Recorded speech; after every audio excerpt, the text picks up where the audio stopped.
میرے بھائی دوستوں بزرگوں، ہم اللہ والوں سے تعلق رکھیں۔ اللہ والوں سے تعلق رکھنا آدمی کے دل کی ضمیر کو بیدار کرتا ہے، آدمی شیطانی وساوس سے اللہ پاک اس کی حفاظت کرتا ہے۔ آپ نے امام راضی کا نام سنا ہوگا۔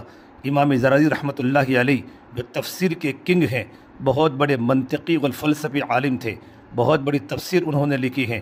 ایک جلیل القدر عالم، فاضل، مفسر، اور اسی کے ساتھ ساتھ آپ بہت بڑے فلسفی منطقی تھے۔ آپ نے اللہ تبارک و تعالیٰ کی محبت کی خاطر ایک اللہ والے سے بیعت کی۔ شیخ نے اذکار و وظائف بتائے، رات میں اٹھ کر تہجد پڑھنے کو کہا، ذکر کرنے کا حکم دیا۔ امام راضی رحمۃ اللہ علیہ اپنی شیخ کی ہدایت کے مطابق جب ذکر کے لیے رات میں بیٹھتے تو ان کو ایسا محسوس ہوتا تھا کہ ان کے اندر سے ایک دعا نکل رہا ہے۔ انہوں نے چند دن دیکھا تو دیکھا، اس کے بعد اپنے شیخ کے پاس جا کر شکایت کی، حضرت میں جب اللہ کا ذکر کرتا ہوں تو مجھے ایسا محسوس ہوتا ہے کہ میرے دل کے اندر ایک آگ ہے، اس کا دعا نکل کر میرے منہ سے باہر جا رہا ہے۔ شیخ نے کہا، سن راضی، یہ اللہ تبارک و تعالیٰ کی محبت کی آگ ہے جو دل میں لگ رہی ہے اور تمہارے فلسفہ اور منطق کے علوم کو جلا رہی ہے، اسی کا یہ دعا ہے۔ امام راضی رحمۃ اللہ کو یہ سن کر بڑا افسوس ہوا، اس لیے کہ امام راضی رحمۃ اللہ علیہ نے یہ منطقی اور فلسفی علوم کے پیچھے زندگی لگائی تھی، عمر کھپائی تھی، بڑا پیسہ خرچ کر رکھا تھا، پوری رات جاگتے تھے، اپنا سارا آرام و عیش اس کے پیچھے گوا دیا تھا، یہاں تک کہ دنیا میں منطقیوں اور فلسفیوں کے امام قرار پائے۔ تو امام راضی نے کہا، حضرت اتنا سارا علم جو میں نے اتنی محنت اور مجاہدہ سے حاصل کیا ہے، اگر وہ جل کر خاک ہو جاتا ہے تو یہ مجھے منظور نہیں ہے، اس لیے واپس اپنے وطن چلے آئے۔ لیکن بھائیو، آگ تو اندر لگ چکی تھی، اللہ والوں کی صحبت کی بنیاد پر اور ذکر کی بنیاد پر وہ ایک چنگاری کی شکل میں اندر دبی رہی۔ زمانہ گزرتا رہا، پھر ایک وقت وہ آیا جو ہر انسان کے لیے اللہ نے مقدر کر رکھا ہے، یعنی موت کا وقت، دنیا سے جانے کا وقت۔ تو موت کے وقت شیطان بہکانے کے لیے آیا اور اس نے امام راضی سے بحث شروع کی کہ تم اللہ کو ایک مانتے ہو، بتاؤ کیا دلیل ہے۔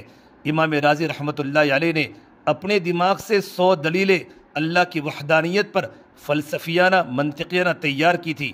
امام راضی نے دلیل پیش کی، لیکن شیطان تو ان سے بھی بڑا فلسفی تھا، اس نے اس دلیل میں عیب نکال دیا، دلیل میں نقص ڈال دیا۔ امام راضی نے کہا، یہ دلیل چھوڑو، دوسری دلیل لو۔ اس نے اس دلیل کے اندر بھی کوئی کسر نکال دی، انہوں نے تیسری دلیل پیش کی، شیطان نے اس کے اندر بھی کوئی کھوٹ نکال دیا۔ یہ سلسلہ چلتا رہا، یہاں تک کہ انہوں نے 99 دلیلیں پیش کی اور سب دلیلوں کو شیطان توڑتا گیا۔ اب روح قبض ہونے والی ہے، شیطان ادھر بہکانے میں مشغول ہیں۔ اسی وقت پروردگار عالم نے ان کے شیخ کو الہام کیا، وہ اس وقت وضو کر رہے تھے، ان کے دل پر الہام ہوا، تمہارے وہ مرید جو آئے تھے تمہارے پاس اور تم نے میری محبت کی آگ ان کے دل میں لگا دی تھی، لیکن پھر بھی وہ واپس ہو گئے تھے۔ آگ لگ جانے کے بعد میں کسی کو محروم نہیں کیا کرتا، ذرا ان کی طرف آپ توجہ کریں۔ امام راضی رحمۃ اللہ علیہ کی وہ گفتگو جو شیطان کے ساتھ چل رہی تھی، بحث، اللہ نے ان بزرگوں کو پہنچا دی۔ شیخ کو آواز آئی اور وہ سن رہے تھے۔ شیخ نے کہا، راضی یہ کیا بحث کر رہے ہو شیطان سے؟ کیوں نہیں کہہ دیتے کہ میں بے دلیل خدا کو ایک مانتا ہوں؟ یہ دلیل، وہ دلیل، یہ کیا دلیلیں ہیں؟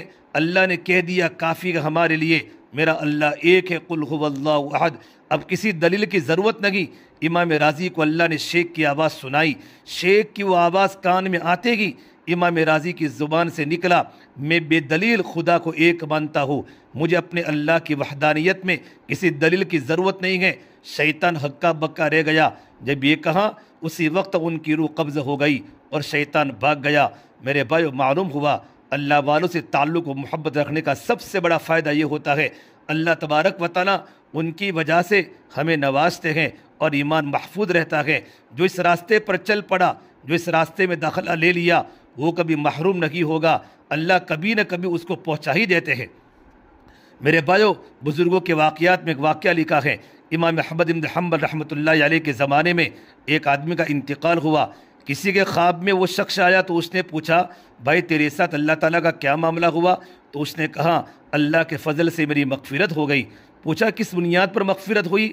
کہا کہ ایک دفعہ ایسا ہوا کہ مجھے وضو کرنے کی ضرورت پڑی، میں وضو کرنے کے لیے ایک نہر کے کنارے پہنچا، میں نے دیکھا نیچے کی طرف امام احمد بن حنبل رحمۃ اللہ علیہ بیٹھ کر وضو کر رہے ہیں، تو میں نے خیال کیا کہ وہ وہاں وضو کر رہے ہیں، مجھے بھی وضو کرنا ہے۔ اگر میں یہاں بیٹھ کر وضو کروں گا تو میرا غسالہ یعنی اعضاء کا دھویا ہوا پانی، میرا غسالہ اعضاء کا دھویا ہوا پانی ان کی طرف جائے گا اور ان کے وضو کے پانی میں ملے گا۔ یہ تو ادب کے خلاف ہے، یہ تو اللہ کے بہت بڑے نیک بزرگ ہیں، اس لیے مجھے وہ جہاں بیٹھے گے اس سے نیچے بیٹھ کر وضو کرنا چاہیے۔ یہ سوچ کر میں وہاں سے اٹھا اور امام احمد بن حنبل رحمۃ اللہ علیہ جہاں بیٹھے تھے ان کے نیچے جا کر میں نے وضو کیا، تاکہ ان کا غسالہ میری طرف آئے گا تو مجھے بھی کچھ تبرک حاصل ہوگا۔ کہتے ہیں اس ادب پر میری بخشش ہو گئی۔ اس واقعے میں میرے بھائی غور کیجئے، اللہ والے کا ایک معمولی ادب کرنے کی وجہ سے پروردگار عالم نے مغفرت جیسی عظیم دولت عطا فرما دی۔ جو آدمی ہمیشہ ان کی اتباع کرے تو اسے کیا کچھ اللہ تبارک و تعالیٰ نہیں دیں گے۔ اسے بخاری شریف کے حدیث میں ہے، اللہ کے نبی صلی اللہ تبارک و تعالیٰ علیہ وسلم نے فرمایا، ہم قوم لا یشقى جلیسہم، یہ اولیاء اللہ کی قوم وہ قوم ہیں ان کے پاس بیٹھنے والا بھی کبھی محروم نہیں ہوتا۔ اس سے میرے بھائیو، اللہ کو چاہنے والے ہو، اگر ہم واقعتاً اللہ تبارک و تعالیٰ کے طالب ہیں، تم اللہ تبارک و تعالیٰ کے نیک بندوں کی صحبت اختیار کرے، انشاءاللہ اسے اللہ تبارک و تعالیٰ کی محبت ہمارے دلوں کے اندر منتقل ہو جائے گی۔